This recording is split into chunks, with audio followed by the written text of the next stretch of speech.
I just want to say real quick before I get into this, this is first time I've been able to come to a conference since 2010. I was unemployed for a few months, so I couldn't make it last year. This year I see that there's a lot more youth and it's a lot more multinational. I hope we can really continue with that trend.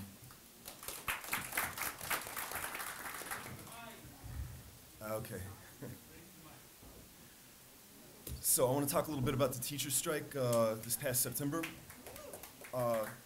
The teacher strike last September was a high watermark in the class struggle in Chicago, and it shows the direction that things really got to move. The strike was a link in the chain of class struggle that includes other battles like the factory floor occupation of Republic windows and doors, and the occupation of the state capitol in Madison, Wisconsin, in defiance of Governor Walker's attack on public sector workers. This new wave of struggle is especially important because in the case of the teacher strike and the Republic occupation, oppressed workers took the lead.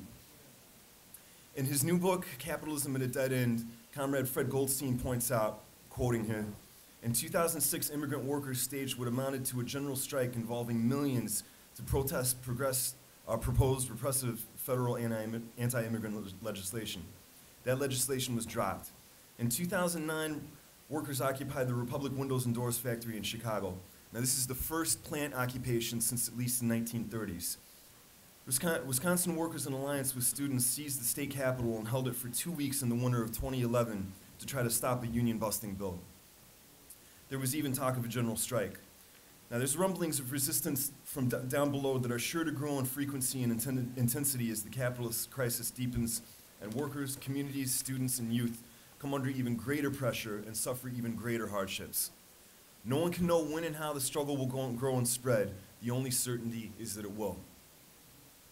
So the teacher strike was mainly about stemming the flow of school privatizations and closures that have plagued communities of color in Chicago for nearly a decade. Privatization means the theft by corporations of wealth and resources that belong to the working class. The super rich who have stolen workers' homes throughout the foreclosure crisis vacuumed cash out of the pockets of our class through the vast expansion of consumer credit during the 1990s, and who now have their eyes on our Social Security, have also turned Chicago into a laboratory for the privatization of public education.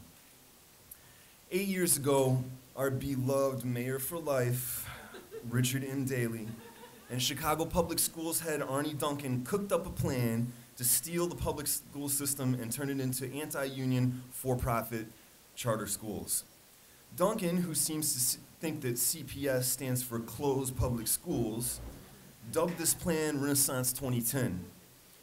Duncan prefers calling it market-based choice over privatization, so that people are less likely to notice that the privately owned and operated charters are still funded through the workers' tax dollars.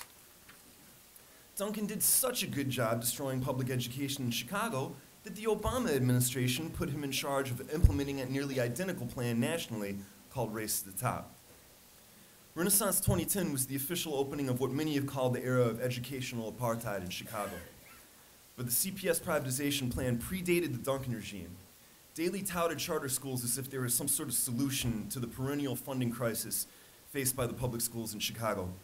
But this lack of funding for schools is the real problem that no one in the capitalist media seems to be allowed to talk about. Karen Lewis, president of the Chicago Teachers Union, points out that in the last 20 years, CPS has closed over 200 schools and placed 300 on probation. Now, in the historic black community of Bronzeville on the city's south side, which was the home to Chicago's version of the Harlem Renaissance, families have been particularly hard hit by the closings. With the destruction of public housing by the Chicago Housing Authority as the backdrop, 15 Bronzeville schools have been closed over the last 12 years alone. Students have been transferred to different schools, some of them even 2 or 3 times. The school closures do nothing but further destabilize already marginalized, oppressed communities. This is really the educational component of the war on black communities. The Chicago Teachers Union have been the best defenders of the interests of the students, parents, and community when they oppose the privatizations and closures that are opposed by the Rahm Emanuel administration, who is really continuing almost all the policies of the Daley dictatorship and the school board. City Hall tries to claim that the anti-union charters are outperforming the public schools, but as the Chicago Reader's columnist Ben Jarafsky points out, I'm quoting him here, there are 541 elementary schools in Chicago. Based on the composite ISAT scores for 2011, the last full set that are available, none of the top 10 are charters. None of the top 20 are charters. None of the top 30 are charters. None of the top 40 are charters either. As a matter of fact, you got to go down to number 41 to even find a charter. Now, a friend of mine, Nathan Johnson, who's a teacher that's employed at Lakeview High School on the city's north side, he summed things up this way. I truly believe that this strike has implications that go far beyond Chicago, and I feel that it is absolutely imperative that we take a stand and say that enough is enough. I think that the Chicago Teachers Union is really pointing the way forward for our class.